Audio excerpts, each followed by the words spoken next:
this couldn't be happening. You're the ugly duckling. Hide that face. That's what I heard at the ball. While my cousin laughed, my friends pretended to pity me, and my sabotaged dress became a spectacle. I wanted to disappear, until Lucien de Vera crossed the room. The mob boss I'd saved months earlier, pinned a brooch to my chest and called me his queen. It was just a favor returned. A charade with a deadline, a price, and a risk. But when Lucien looked at me as if I were already his, I understood. The ball was only the beginning. Hi, I'm Lena. A special shout out to those of you watching Book 1 for free here on the My Stories platform, completely ad-free and uninterrupted. Chapter 1, Borrowed Dress, Sharp Laughter. Saturday morning began with the smell of reheated coffee and the sound of the studio's old sewing machine choking on the third buttonhole. I'd been sewing since 6. My middle finger already ached at the spot where the needle always grazed, and I didn't even notice anymore. The window light came in slanted, hitting the wooden workbench scarred with scissor marks, making the white lint floating in the air shimmer. The studio was small. 3 machines in a row, a one-armed mannequin in the corner, and the smell of new fabric mixed with the dust that never left the corners no matter how much we swept. Dahlia came in, shoving the door open with her hip, 2 paper coffee cups balanced in her hands. Good morning, slave of the thread. I brought you poison in liquid form, she said, pushing one of the cups across the table. And I brought gossip, which is worse. I lifted my eyes from the hem. Dahlia had a way of entering rooms like someone throwing a rock into a calm lake. 24 years old, loud laugh, no filter at all between brain and mouth. She was the only person at the studio who called me by my full name when she was mad. What gossip? Your cousin stopped by the laundromat on the corner last night. Asking about you. I felt my stomach drop 2 floors. Selena Morcant never asked about me. Selena ordered, sent messages, left notes at the studio's front desk in that rounded handwriting she'd learned at the expensive school. Asking in person where I was, that was work she didn't do. Asking what? Whether you had a dress for Saturday. I squeezed the thread between my fingers harder than I needed to. Dahlia sat on the edge of the table, swung her legs, blew on her own coffee. The steam rose between us like a thin curtain. And she said she'd lend you one, that she'd do your makeup, that she'd take you to the Bella Vita ball by car. All of that came out of her mouth in that sugary voice she uses when she's poisoning somebody. Maybe she just wants to be nice. Dahlia looked at me the way you look at a child defending a rabid dog. Emily, your cousin has never been nice. Not to her own mother, not to her dog, not to me, and I'm just background noise in your lives. I knew. I'd known since I was 12, when Selena ripped a dress my mother had sewn for me and said, in front of the whole family, that poor relatives shouldn't try to compete. I'd known since I was 15, when Selena's father called my father's boss, and my father came home with no job and no real understanding of what had happened. I'd known since I was 19, when my mother died without the treatment we could never afford, and Selena sent white flowers with a card that read, in rounded letters, "So sorry for your loss, darling." I knew, but even so, standing there with the coffee cup warming my palm, I thought about my father's leaky roof dripping into the blue plastic basin, and I thought about the steady drip of that drop all night long, and I thought that if I went to that ball, maybe I'd meet people who needed a seamstress, maybe I'd hand out cards, maybe I'd come back with work. I'm going, I said. Dahlia let out a heavy sigh and dropped her head into her hands. Are you going because you're foolish, or because you still believe family blood means something? I'm going because the roof leaks. She looked at me in silence for a second. Her silence was worse than any curse word. Then she grabbed her cup, stood up, and kissed the top of my head. All right, but I want a full report on Sunday. If that snake pulls anything, you swear you'll tell me. I swore. I went back to the hem. The needle pricked my finger, and a tiny drop of blood stained the white fabric. I licked my finger, rubbed the spot with saliva, and kept going. Blood on white fabric I could get out with my eyes closed. It was the only stain my mother taught me how to handle before she died. I left the studio in the late afternoon, caught the bus, crossed a few neighborhoods, and got off 2 blocks from my father's house. The sky was lead gray, and the wind off the lake slid under my coat as if it knew the way. The roof, I looked at it from a distance before going in, still had the same crack in the right corner. My father was in the kitchen, glasses crooked, reading a 3-day-old newspaper. You going out, sweetheart? I'm going to Selena's ball. He raised his eyes from the paper slowly. My father was in his 60s, shoulders slumped, hands that trembled a little when he held a cup. He'd been let go from 3 jobs in the past 2 years. The last time, I knew, because of a phone call from the Morcant family. What for? Maybe I'll pick up clients for the studio. He nodded slowly. He didn't say anything else. My father had learned long ago that arguing with me about Selena was arguing with a closed door. Come home early. That was the only thing he said. I kissed his forehead, caught the smell of cheap soap and old tobacco, grabbed the small worn leather purse, and left. Selena had sent a cab to wait for me on the corner. Dry luxury, the kind she paid for just to make clear who was paying. I got in without saying anything to the driver. The drive up to the High District was short. Streets climbing, cleaner streetlights, the smell of the lake falling behind. Selena's house sat in a high-end neighborhood, with an electric gate and a garden stitched by hands paid by the hour. The maid let me in without greeting me, without even letting her eyes touch me. I climbed the marble staircase, and Selena was in the dressing room with her hair already done, lips painted deep red, kissing her own reflection in the mirror. "Cousin," she spread her arms without standing up. "You took forever. I was starting to think you'd given up. I got here at the time we agreed on." "Did you really?" She glanced at her wristwatch, made a pout. "How forgetful of me. Look, I set your dress aside on that hanger over there. It was what I had left. Something came up with the one I was going to give you." The hanger held a mustard-colored dress, with the hem frayed on one side and a small, round, dark stain near the hip. The kind of fabric that hung limp, no shape, drooping shoulders. The kind of dress nobody would wear to the bakery, let alone to a Bella Vita ball. "Selena, I know, she cut in before I could even start. "It's far from ideal, but you're so creative, darling. You'll figure something out. The makeup artist is waiting for you in the other room. Go on, go." The makeup artist was Selena's friend. She worked on my face without looking at me, in silence, with a smile that didn't reach her eyes. The brush moved across my skin with the hurry of someone who just wanted to finish. When she stopped, my left eye had liner running down to my cheekbone, and my lipstick was a shade of pink that didn't match anything wearable. I looked in the mirror and almost cried right there. "All done," the makeup artist said. "Gorgeous." Selena appeared behind me in the mirror, already in her silver gown, shining from root to hem. "Oh my God, Emily, you look so dramatic." "I love it." I put on the mustard dress. The fabric rasped against my skin like fine sandpaper. I slipped into the shoes she gave me, one size too small, and felt my heel compress before I'd even taken a step. I came down the stairs like someone walking to the gallows, counting the steps to keep from thinking about anything else. Selena laughed at her own joke at the door, opened the car for me, turned the radio up loud so we wouldn't have to talk on the way. The Bella Vita mansion glowed from the street, yellow lights in every window, garden lined with torches, white-gloved valets waiting in a row. Selena got out first, paused at the top of the staircase to be looked at, and let me come down behind her like a shopping bag she'd forgotten to hand to the maid. The ballroom had a soaring ceiling, heavy chandeliers, white marble streaked with gray. Couples chatted in clusters, waiters circled with softly clinking glasses. The air smelled of expensive perfume mixed with chilled champagne and candle wax, and I, in that stained mustard dress, with the shoe biting my heel, shrank the way I'd shrunk my whole life. Selena dragged me by the elbow, to a group of 4 women standing near a column. 3 faces I didn't know. The 4th I did. It was her usual friend, the platinum blonde one, the one I'd seen in every photo. "Girls," Selena said, "this is Emily, my little cousin. I brought her because she hardly ever goes out, poor thing. She lives locked up in a studio." Polite laughter. Looks from head to toe, lingering on all the wrong places, on the stain at the hip, on the tight shoe, on the smudged eyeliner. The platinum friend leaned toward me, stretched out a perfect red-nailed finger, and tipped my chin. She lifted my face slowly, the way someone inspects a piece of fruit at the market. "What an interesting little thing," she said, drawing the word out. "You're the ugly duckling of the family, aren't you? Look at that face. You should hide it, darling. Really, you should hide that face." The group laughed together. It was a single laugh, synchronized, maybe rehearsed. Selena laughed louder than the others, throwing her head back the way she did in photos. I didn't answer, not because I had the strength, because my throat had closed.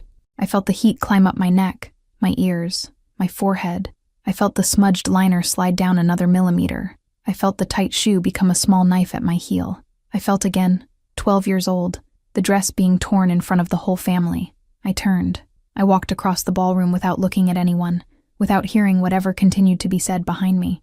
I found a side door cracked open behind a heavy dark velvet curtain. I pushed it, crossed it, stepped out onto the terrace. It was large, long, with a stone balustrade and a view of a dark garden dotted with low little lights. The air out there was cold enough to make my shoulders shiver inside the limp fabric. I planted both hands on the cold stone, lowered my head, and let the first tear fall straight onto the marble, opening a dark round mark the size of a coin. That was when I heard it. "Are you all right, miss?" The voice came from the other side of the terrace. Low, slow, in no hurry. A voice that didn't expect a quick answer, that didn't ask the question out of politeness. I raised my head slowly and made out only the silhouette of a man leaning against the balustrade on the other side, in a black tuxedo, an unlit cigarette between long fingers. I couldn't see his face clearly yet. The light from the garden torches reached only halfway to where he stood. But something in that voice, something about the way he pronounced miss, as if it were a promise and not a greeting, ran down my spine like a shiver I already knew. I'd heard that voice before, on a rainy night, in the back of a laundromat, and the man it belonged to was bleeding.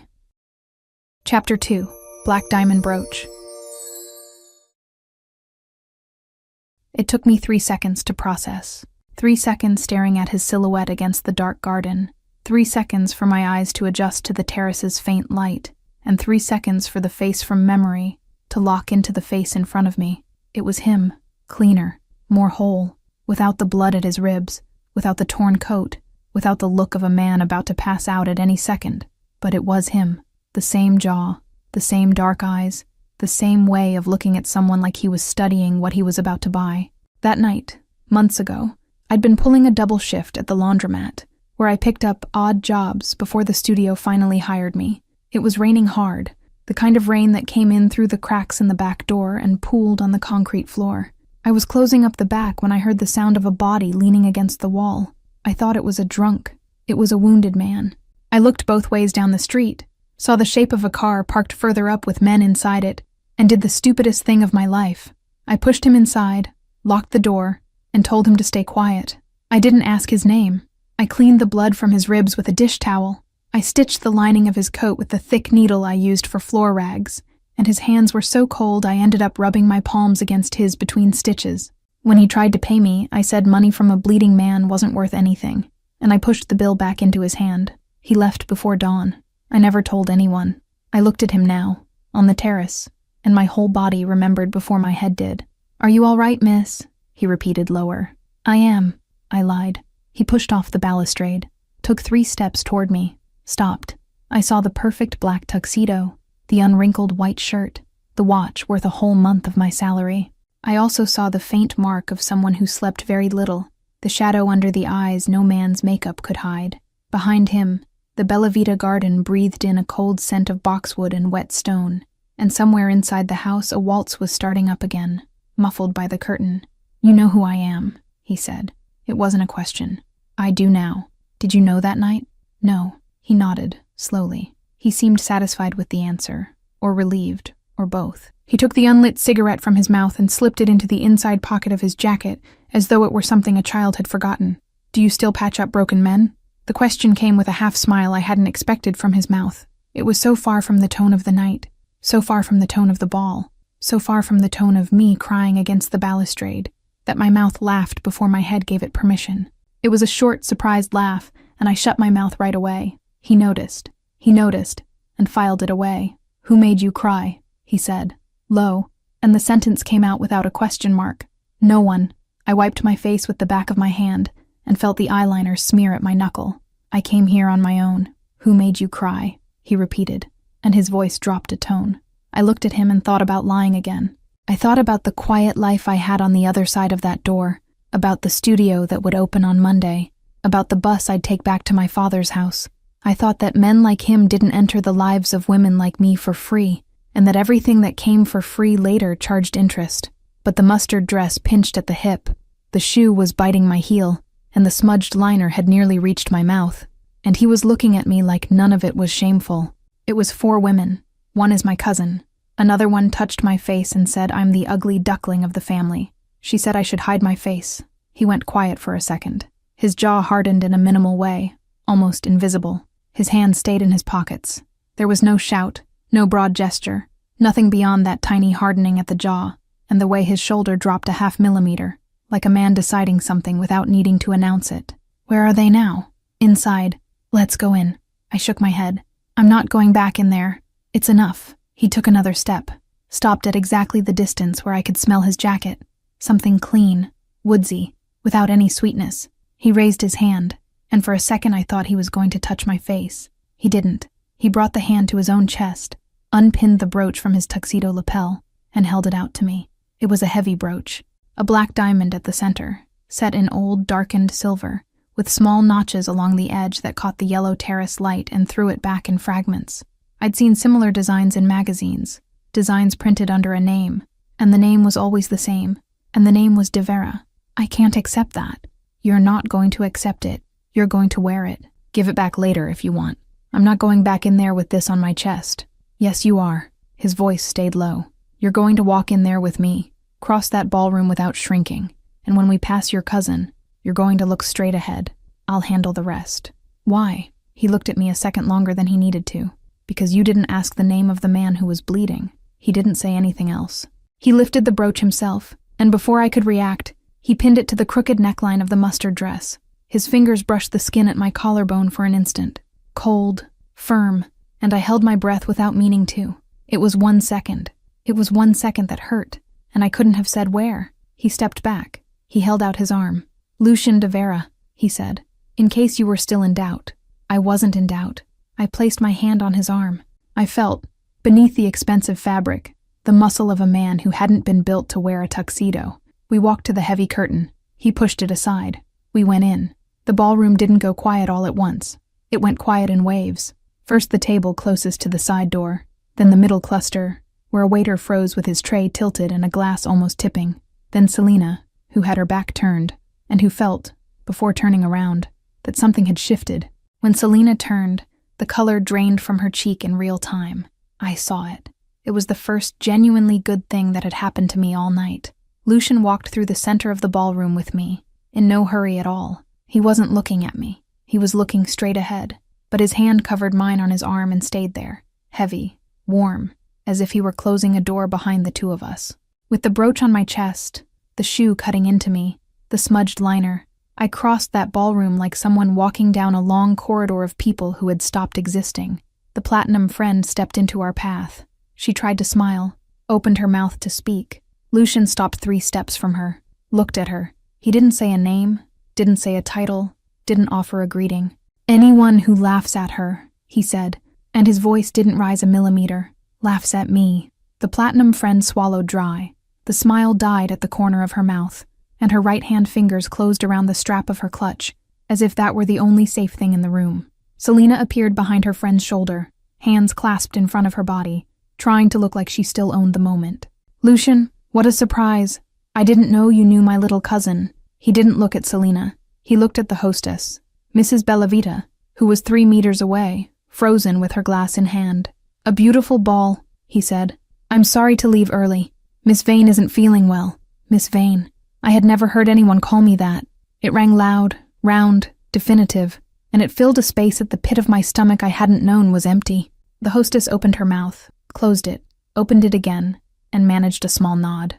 Lucien walked me through the ballroom to the main door in no hurry at all. Behind us, no one was breathing properly. I didn't look back. I didn't look at Selina. I looked straight ahead, the way he'd told me to, and the tight shoe, in that moment, hurt less than it had all night.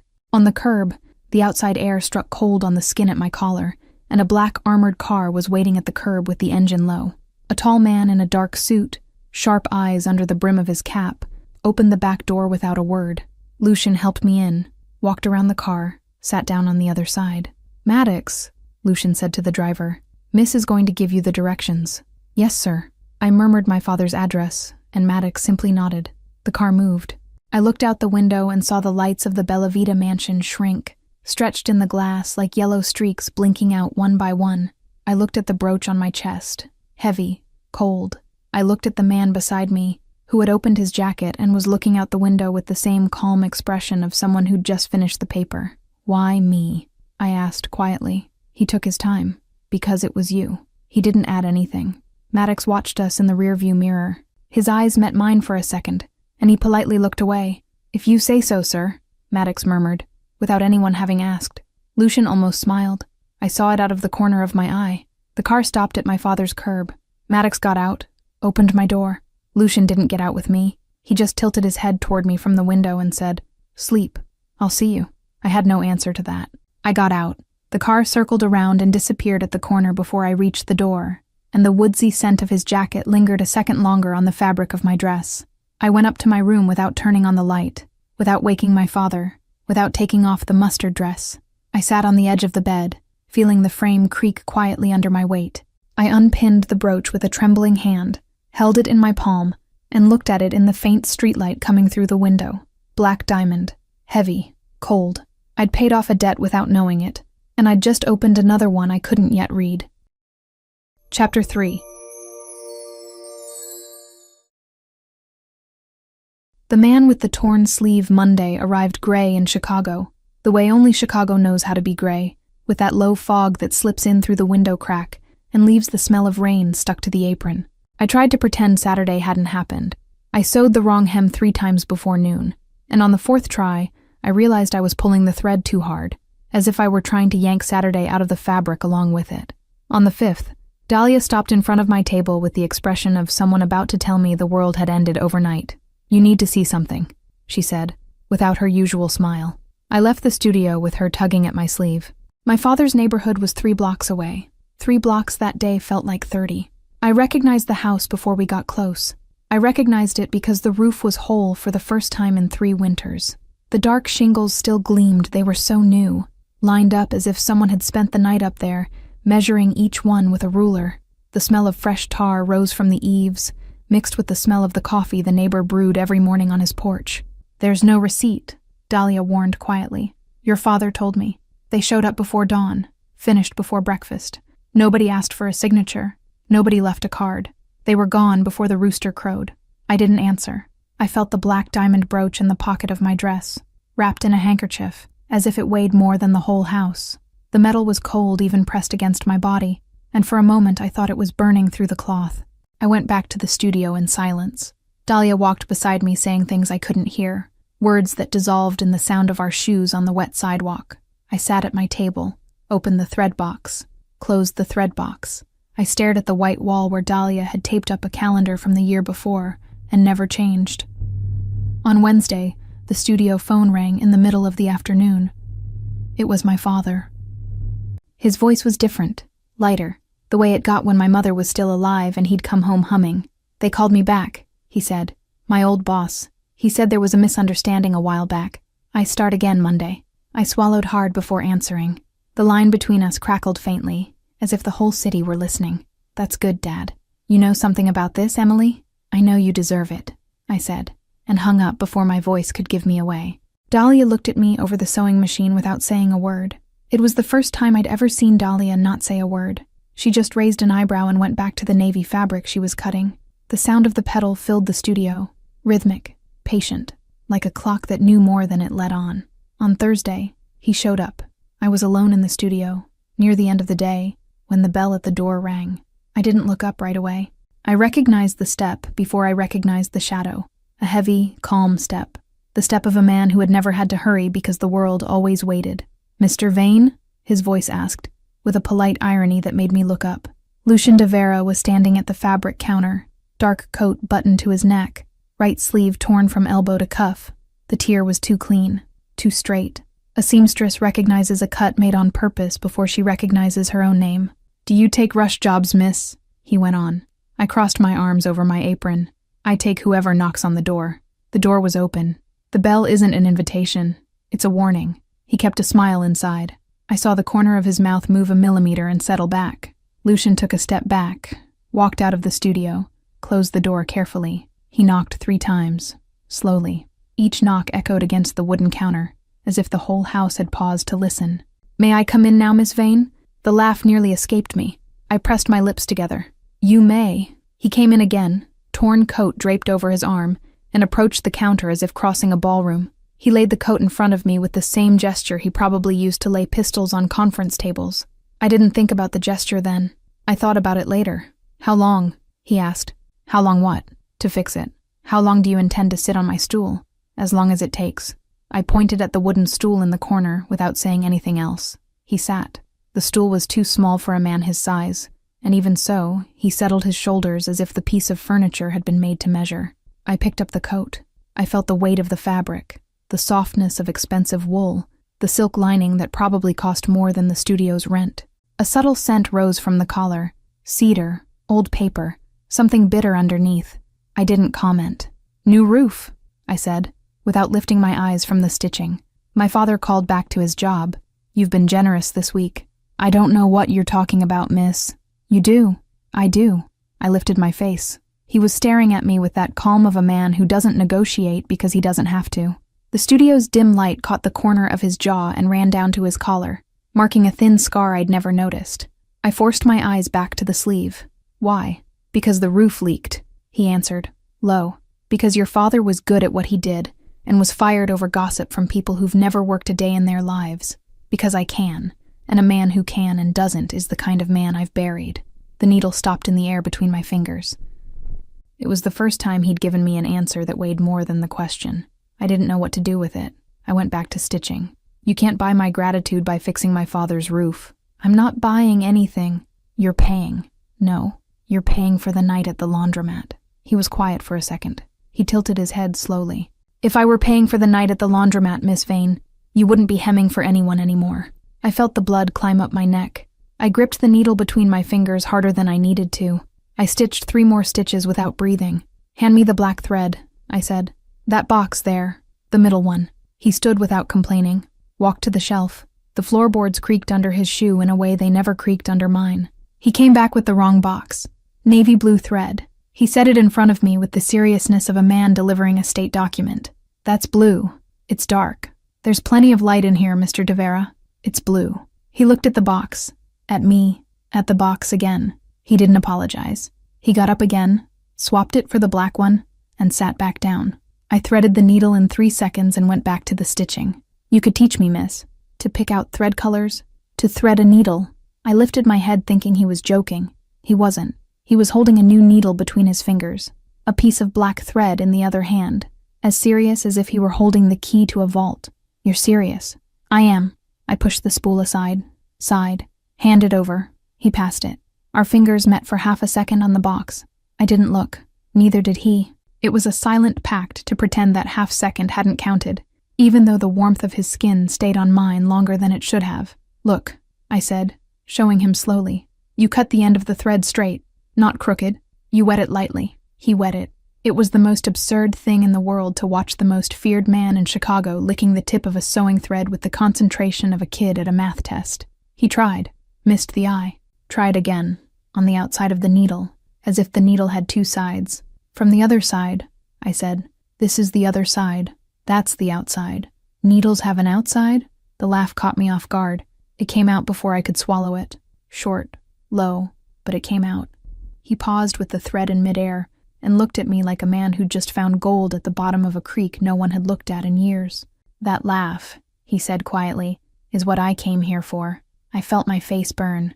I took the needle from his hand, threaded it myself, handed it back. Keep going. He kept going. He stitched 3 crooked stitches, 2 straight ones, and one that looked like a knot. I undid everything without looking at his face, and redid it in half the time. We worked in silence for a stretch I couldn't measure. Outside, a streetcar creaked past on the rails, the sound coming in through the window like a warning nobody knew how to read. The light outside began to turn orange.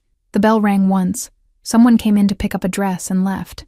Lucian didn't move. He stayed on the stool, just watching my hands now. My father slept less than I do, he said suddenly, without moving his gaze. He woke up before dawn drinking black coffee. He said a man who sleeps doesn't control.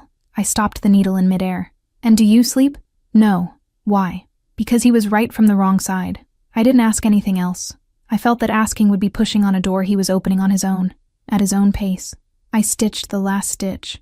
I cut the thread with my teeth, the way my mother taught me to cut when the scissors were far away. The thread snapped dry between my teeth, and I saw his gaze follow the gesture before dropping to the floor. There, I said. He picked up the coat, put it on without standing up.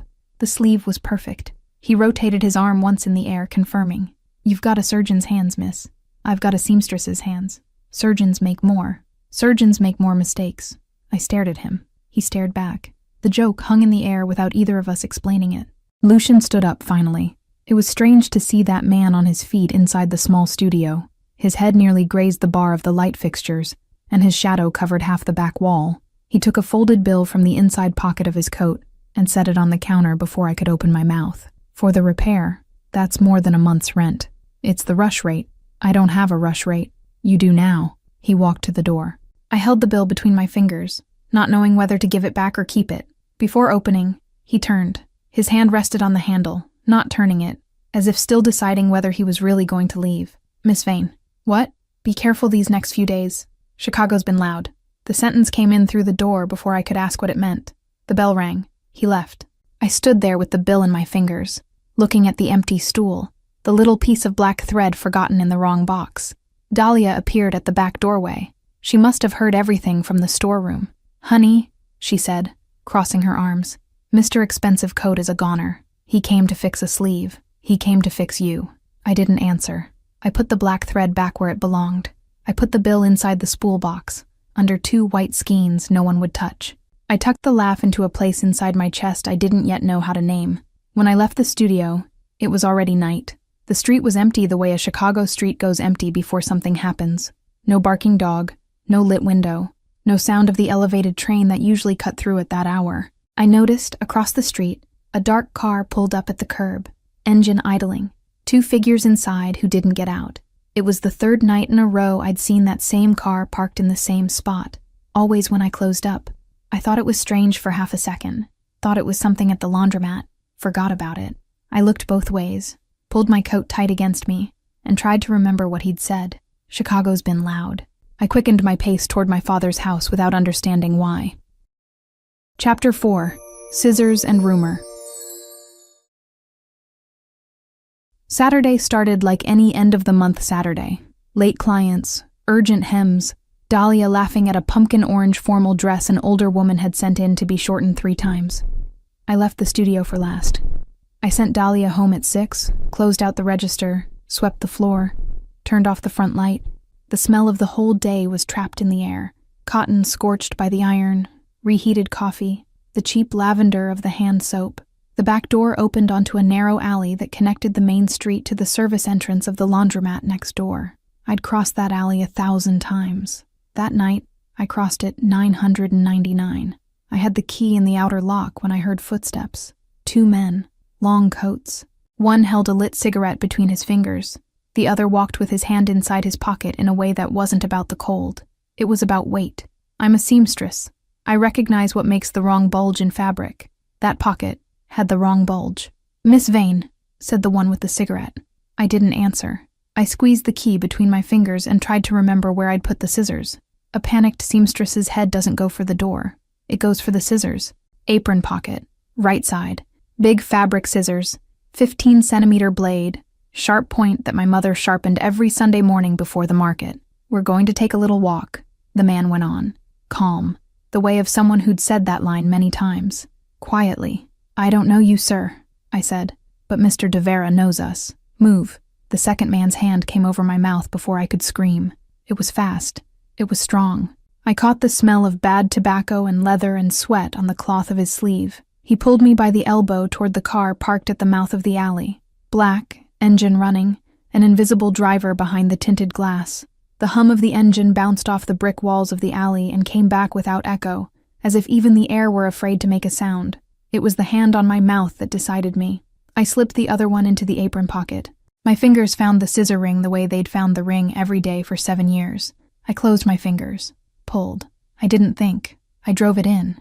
The blade went into the thigh of the man with the cigarette, at a crooked angle, high up, and I felt his coat fabric give before I felt flesh. He shouted.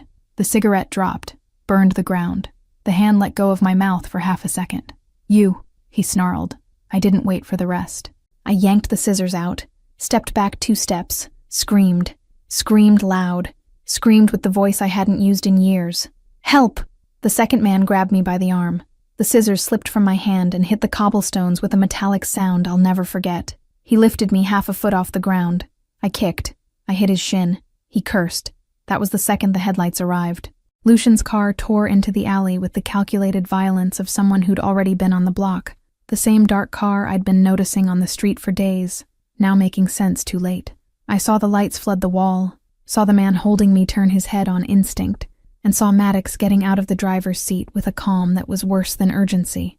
Lucian came out the passenger side. I won't describe what happened in the next 20 seconds, because I didn't see all of it myself. I saw the barrel of a gun. I saw Maddox driving the man with the cigarette down against the wall with one knee. I saw Lucian seizing the second man's wrist in a way that made the man let go of my arm before any order was given. I heard a bone make a sound that wasn't a bone breaking. It was a bone warning that it would break if it didn't obey. "Get in the car," Lucian told me. He wasn't looking at me. He was looking at the man. "The scissors," I said stupidly. "Get in the car, Emily." It was the first time he'd said my name like that. Low, exact, no room for argument. I obeyed. I picked the scissors up off the ground, wrapped them in the hem of my apron so I wouldn't stain my skirt, and walked to the car on legs trembling in a way I didn't know legs could tremble.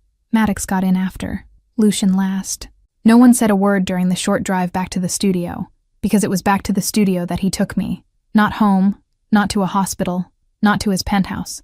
The studio, the back door, low light, the same door I'd locked half an hour earlier. Lucian unlocked it with a key I didn't see where it had come from.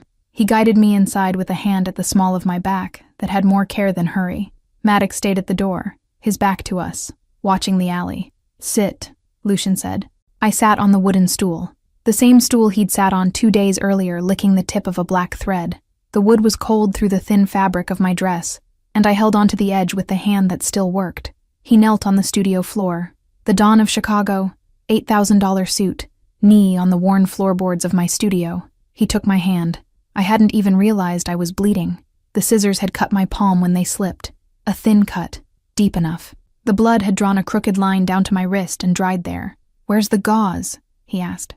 "Counter drawer. Second one." He got up, came back with the first aid kit I didn't even know had fresh gauze. He knelt again. He cleaned the cut with alcohol without warning me. I clenched my jaw to keep from yelling. The smell of alcohol rose strong, metallic, mixed with the warm smell of fresh fabric from the shelves. "You should have warned me. You would have tensed up." "I'm already tense." He looked at me from below, still kneeling, and there was something in his eye I'd never seen before.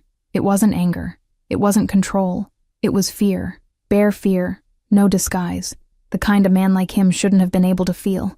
"You could have died," he said, low. "I didn't." "You could have." "I didn't, Lucian." It was the first time I'd said his name. He stopped with the gauze halfway across my palm. He looked at my hand. He went on. But something in his shoulders gave way half a finger, like a poorly fastened seam coming loose without a sound. He wrapped the gauze around the palm with steady fingers, tied it, checked, let go of my hand without really letting go. He kept the tips of his fingers touching mine for a second longer than necessary. It was the first time those hands had touched me without armor. I felt the warmth before I realized I was feeling it. "Lucian," I said. "Yes." "Is all of this debt?" He raised his face. "What?" "The roof. My father's job. You showing up here tonight in time. You knowing where I work, where I live, what time I close. Is this debt for the night at the laundromat?" He was quiet for a long time. He stood up from the floor, sat in the other chair, the client's chair, across from me, rested his elbows on his knees. His hands hung loose in the space between us, as if he didn't know what to do with them anymore. "I can't tell debt and choice apart anymore, Emily. Try. I try every day. And I'm afraid of the answer." The sentence hung in the air between us. I looked at my bandaged hand. I looked at the floor where 2 minutes earlier the scissors had fallen. I looked at the back door that had been the door of a trap. I didn't answer. The studio made that small sound old buildings make at night, a beam settling, the wall clock 2 minutes slow, counting the wrong time. It was in that silence that Maddox knocked on the front door. Lucian stood up, went to answer. They exchanged 3 sentences I couldn't make out. When Lucian came back, his face had changed. "What is it?" I asked. "A rumor." "What rumor?" He pinched the bridge of his nose with 2 fingers. "Miss Morkan has been in 3 salons today telling anyone who'd listen that you're my paid mistress. That I paid for the brooch, paid for the dress, paid for the father." I closed my eyes. "My father is going to hear it. He already has." I opened my eyes. "How?" "Maddox passed by his house on the way here. Your father was at the gate. A neighbor next door was telling him." I felt my throat close. Not because of the salons, not because of the city, Because of my father. My father, who had worked his whole life in silence, who had buried my mother without enough money for a proper coffin, who had accepted the roof without asking, who had accepted the job without asking. My father didn't deserve to hear that from a neighbor's mouth at the gate. "I'm going home," I said. "Maddox will drive you." "I'm going home now." "Maddox will drive you now." I stood up. My legs still trembled. I pressed the gauze against my palm.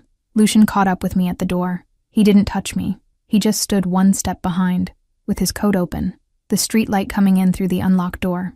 I could hear him breathing behind me, shorter than he wanted it to be, closer than it should have been. "Emily." "What?" "I can fix this 2 ways." "Which ways?" "Mine, or yours." "What's the difference?"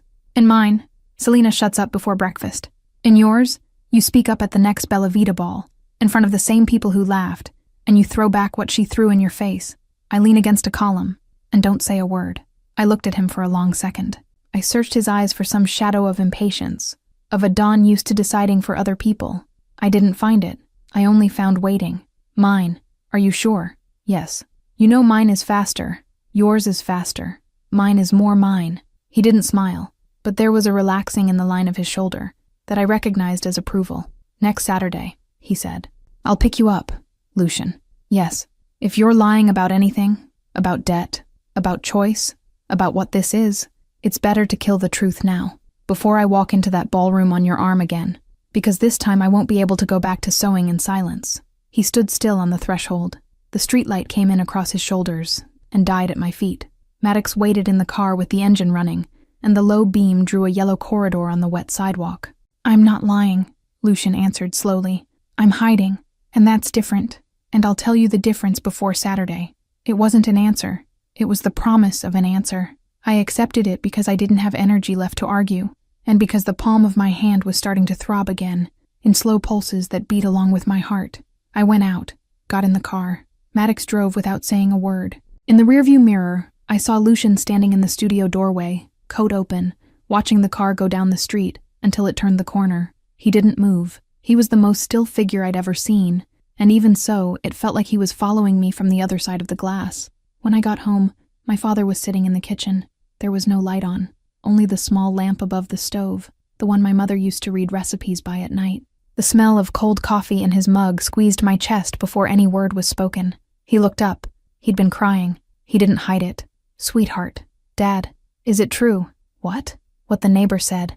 I sat down in the chair across from him. I rested my bandaged hand on the table where he could see it. I looked at the man who had taught me to sew before anyone else in this world. "No, Dad. It's not true, but there's a true part to it that I still need to understand. And when I understand, I'll tell you all of it." He looked at my hand. He looked at my face. He reached his out and covered mine over the gauze. His palm was rough at the spot my mother always said was the map of his life. "You always tell me all of it, sweetheart. Always." That was all he asked of me. That was all I promised. I went up to my room. I took off the bloody apron. I set the scissors on top of the dresser, next to the black diamond brooch wrapped in the handkerchief. The two objects shone in different ways in the faint lamplight. One with the gleam of used steel, the other with the gleam of a stone that had never done a day's work in its life. I looked at them both for a long time. I thought that a good seamstress knows when fabric will hold a seam and when it will tear down the middle. I thought I still didn't know which of the two Lucian was. Next Saturday, I'd find out. Chapter 5. The Queen Enters Again. The afternoon dragged like a badly pulled thread. I was in my father's kitchen, barefoot on the cold floor, ironing a dark blue dress I'd sewn myself during the week, stitch by stitch, by the faint light of the studio after closing. The fabric smelled of coconut soap and hot iron, and it had that new stiffness of cloth that had never been worn. It was simple. No lace, no shine, no desperate attempt to look like something else. It was mine, and that was enough. On the chipped wooden table, in a small box lined with worn velvet, the black diamond brooch was waiting for me as if it knew everything. The yellow light of the kitchen's single bulb hit it, and threw back a dark, almost liquid sheen that seemed to breathe when I moved. I avoided looking directly at it. It was like staring at a promise before its time. "Are you going down like that?" my father asked from the doorway. He was leaning against the frame, an old jacket folded over his arm, eyes tired with the look of a man who hadn't slept much. Since the rumor Selena had spread, he'd been walking with his shoulders pulled in, as if shame were something you carried in the body. I recognized that walk. I had inherited it from him for years. I'm going down like this, I said, smoothing the fabric. Tonight, the one who needs to hide her face isn't me. He looked at me for a long while. Then he crossed the kitchen, picked up the little box, and opened it with that careful way he had with other people's things. The small hinges gave a soft click. He took out the brooch, waited for me to lift my chin, and pinned it himself to the neckline of the blue dress. His hand shook a little. Mine didn't. I felt the cold metal touch my skin above the collarbone, and then warm slowly, as if the brooch were deciding whether it would stay. Your mother, he said, low, would love to be seeing you right now. I swallowed the urge to cry before it could climb to my eyes. That wasn't a night for smeared makeup. It was a night not to smear anything. I breathed through my nose, slowly, counting to 3, the way she had taught me when I was small and afraid of the dark. The car came on time. Maddox opened the door without saying good evening. He just said, with his head slightly tilted, Miss Vane, and I noticed he no longer used the tone of someone carrying a fragile package. He used the tone of someone carrying a person. The smell of new leather inside the car wrapped around me as soon as I got in, along with the discreet, woodsy scent of his cologne. Lucian was inside, well-cut black coat, hand resting on his knee as if he'd been counting the seconds until he saw me. When he saw me, something hard in his face gave way for an instant, and came back the next instant, controlled, but I saw it.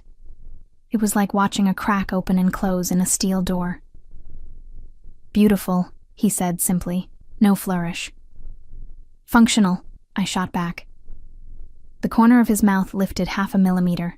Maddox kept his eyes on the road, fingers firm on the wheel. No visible reaction.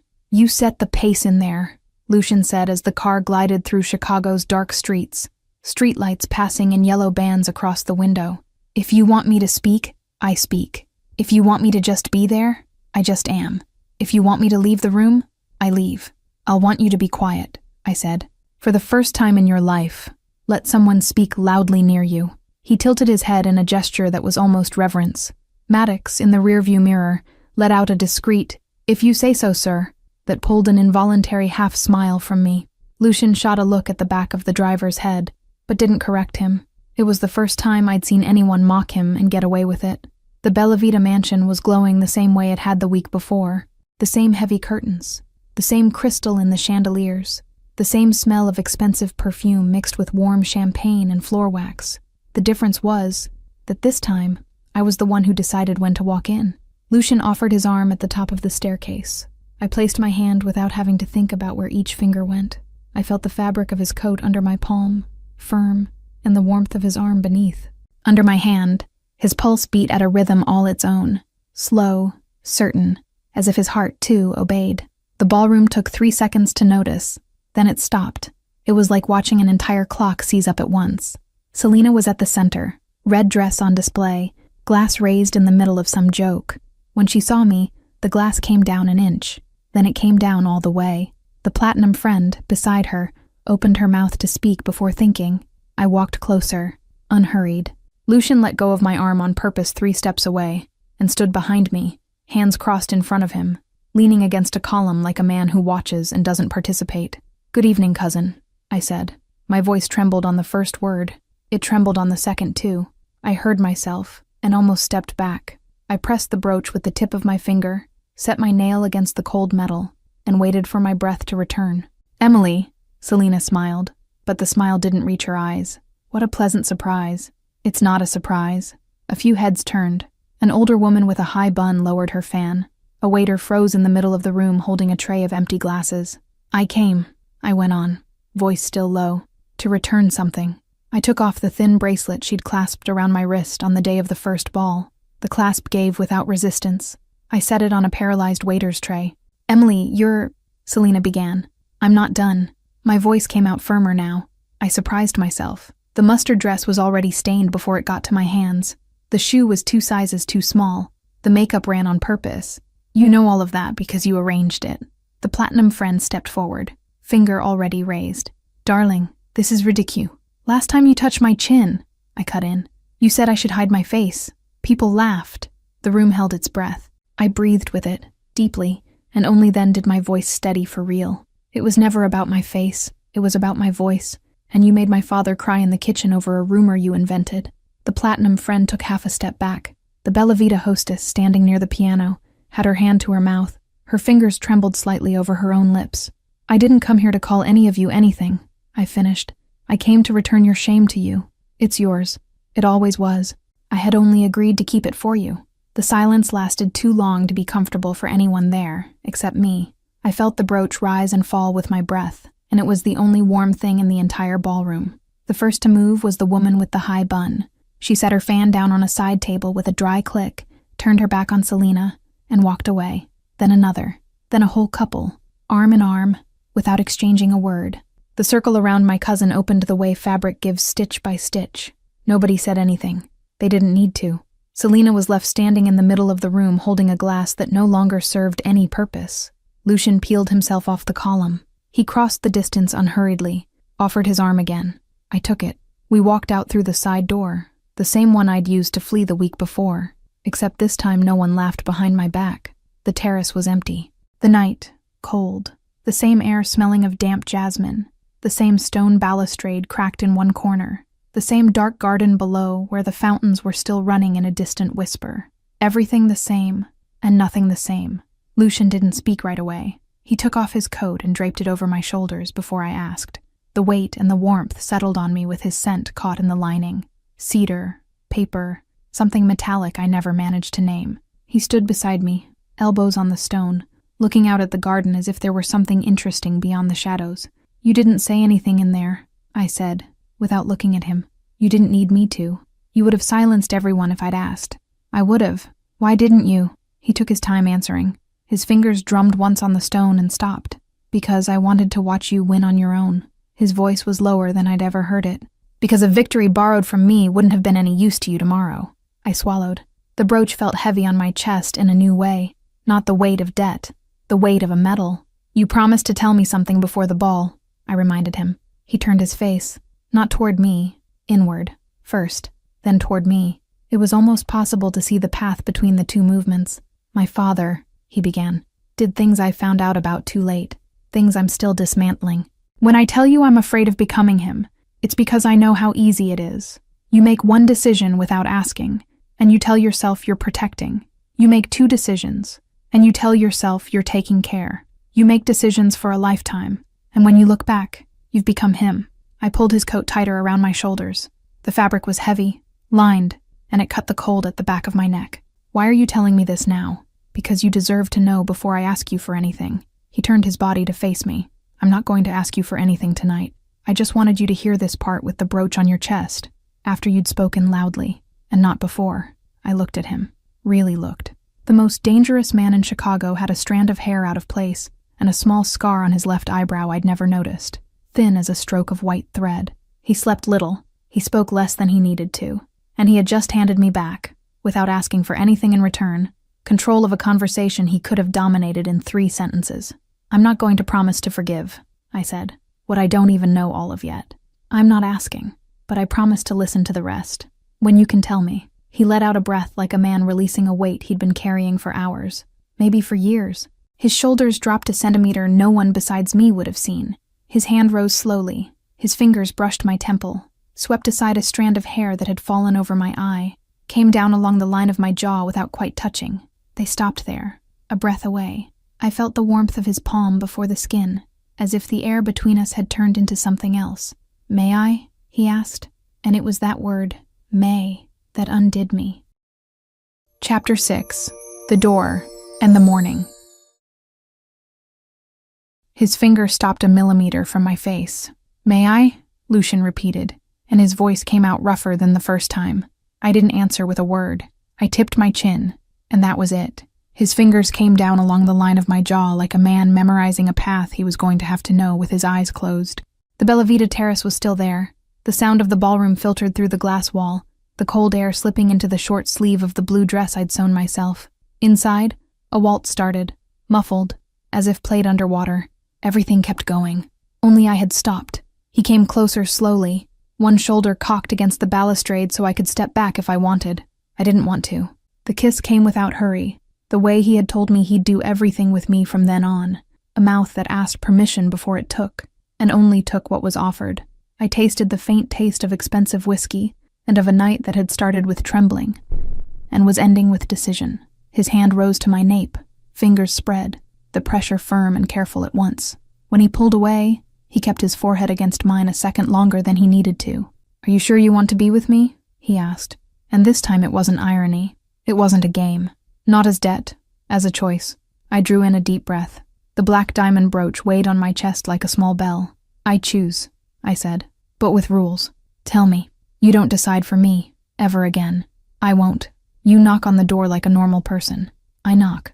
You don't buy other people's silence to protect me." He hesitated for half a second. "A man used to buying the silence of the entire world with a signature. I won't buy it," he said, and the word came out whole. "And when I ask, you tell me the truth. The whole truth, not the polished version. The whole truth," he repeated low. "Even when it hurts me." I looked at him, the most feared man in Chicago, agreeing, without negotiating, to the rules of a seamstress in a homemade blue dress. It was funny, and it was frightening, and it was both at once. "Then," I said, "let's leave this ball." He laughed quietly. It was a short sound, surprised at its own existence, as if his throat didn't quite know how to produce it. "You're in charge.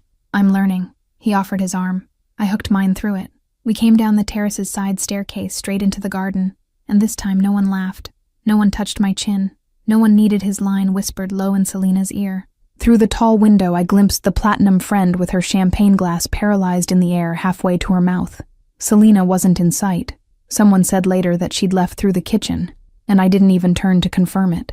Maddox was standing beside the armored car, his gaze straight ahead as if he didn't see us. He opened the back door. Lucian waited for me to get in first, walked around the car to the other side, sat down. Maddox closed the partition. Not all the way. A finger's width of gap. Maybe out of courtesy. Maybe because he didn't trust anyone enough to go deaf. The car glided down the avenue. Lucian took my hand. He didn't lace our fingers. He laid my open hand over his palm, the way a man weighs something fragile to understand its size. His thumb traced the white band of skin on my palm, the thin scar from the scissors cut, still new. His skin was warm and rough at the exact point where there should have been a callus from a man who lifts heavy things. "You know, I might still not fully trust you," I said, looking out the window. "I know. And choosing to stay isn't the same as forgetting. I know that too. I just want to make it clear. It's clear." He lifted my hand to his mouth. He kissed my closed palm, right on top of the scar. It was acknowledgement, just like that. Through the gap in the partition, Maddox cleared his throat with a fake cough. Lucian smiled out of the corner of his mouth. "Maddox, sir, we're fine. If you say so, sir." I laughed without meaning to, hand to my mouth so I wouldn't make a sound. Lucian looked at me like a man saving the sound to use later, in a bad moment. The car stopped at the entrance to the penthouse building. We got out together. The elevator climbed in silence, numbers changing in faint green on the panel. Lucian pressed a button, and the panel obeyed without blinking, and I thought it must be a strange thing to live in a world where even machines were afraid of you. The penthouse door. He turned the key, pushed. He looked at me one last time. "May I?" he asked again, hand extended. I took his hand. I walked in. The door closed behind us with the low sound of heavy wood settling into the frame. He kissed me again. The lights in the living room went out. The bedroom door closed. Ananai.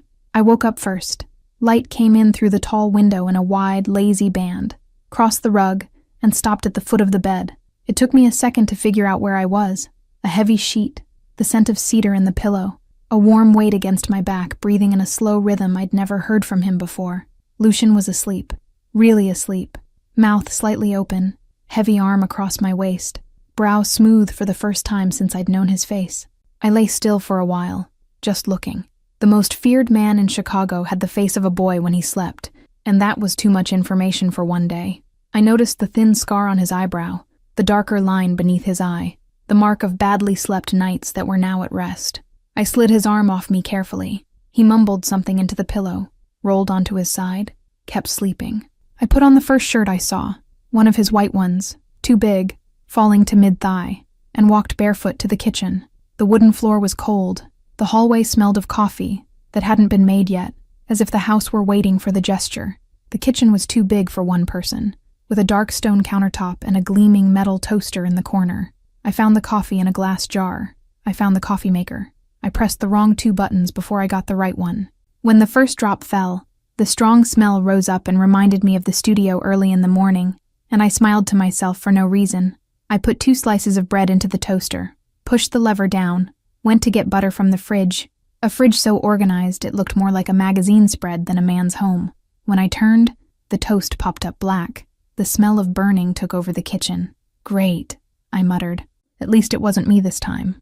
Lucian was at the door, barefoot, pajama pants loose at the hip, plain gray t-shirt, hair like a man who'd slept deeply. His eyes traveled across the scene, me in his shirt, coffee dripping, black toast on the counter, and he paused in the doorway a second longer than he needed to.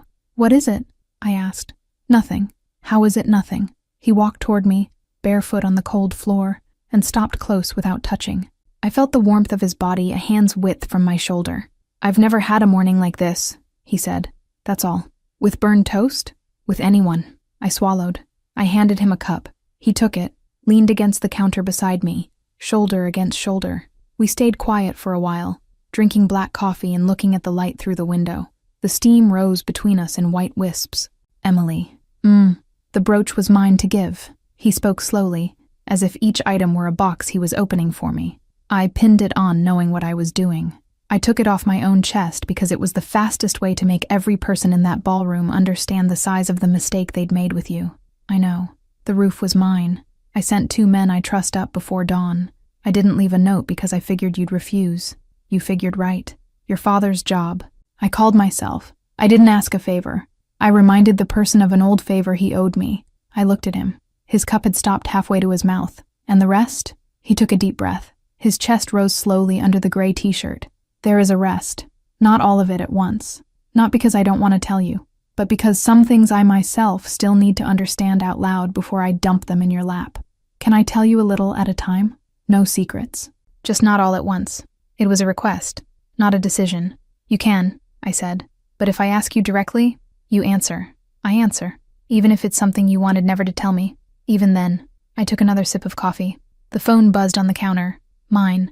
Forgotten there since the night before. I looked at the screen. Dad. I picked up. "Good morning, Dad." "Good morning, sweetheart.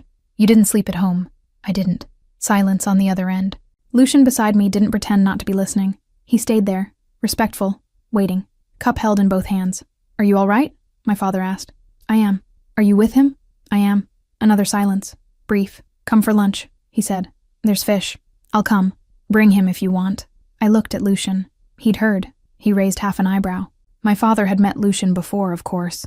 Twice at the lake house, at a quiet dinner where the 2 men exchanged fewer words than the salt and the pepper. But it was the first time my father had really invited him. "Not today, Dad," I answered. "Another day. It has to be at the right time." "All right, sweetheart." I hung up, set the phone on the counter. Lucian didn't comment. He took another slice of bread, put it in the toaster, pressed the lever like a man challenging an old machine. "I'm going to try again," he said. "It's going to burn. It's going to burn." It burned. We laughed together quietly, and the laugh was the newest thing about the whole morning. Jadr. We went out together in the late morning. Maddox was waiting in the car downstairs. Lucian walked me to the door of the building, hand on my waist, jacket over the wrinkled blue dress from the night before. Before I got into the car, I turned. "I'm taking the bus." He frowned. "I can drop you at the studio."